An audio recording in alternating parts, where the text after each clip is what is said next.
বড় সংকটে পড়িয়া দয়া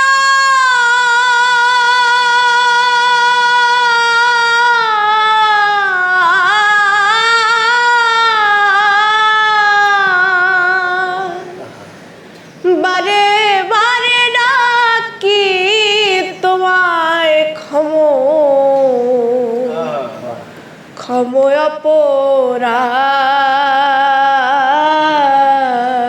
ওকে, এইটুক যখন গাওয়ার পড়লো, থ্যাংক ইউ, গাওয়ার পরে একটা স্ট্রিং ঘন্টা হ্যাঁ বাজানো হলো। পরে আমি বলছি সব বাউলা কে বানাইলো বা তারপর গেছি হচ্ছে একটা ভাওয়াইয়া ওমর কালারের। তারপর গেছি হচ্ছে আগুন লাগাই দিল। ও সরি বাউলা না, আগুন লাগায় হাসান রাজার গান। ওইটা যখন ধরলো আমি বললাম যে বাবা আর গাইতে হবে না, মানে স্কেলটা এত উপরে ধরছে, তারপর সে গিয়ে আসছে। হ্যাঁ বানাইলো আর ওর কণ্ঠে আর কি আরো উপরে শোনা গিয়েছিল আর কি। আমি শুধু একটা কথা বলেছিলাম যে পরবর্তী রাউন্ডে তুমি শুধু স্কেলের ব্যাপারটা একটু খেয়াল করবে, কারণ আমি ভয় পাচ্ছিলাম যে এ দুজন আছে। আর আমি যখন হাসনটা যখন সিলেট অঞ্চলের গান কেউ গায়, আমি পাশে থেকে বলি এইবার বিপদে তুই পড়লি মনে হয়।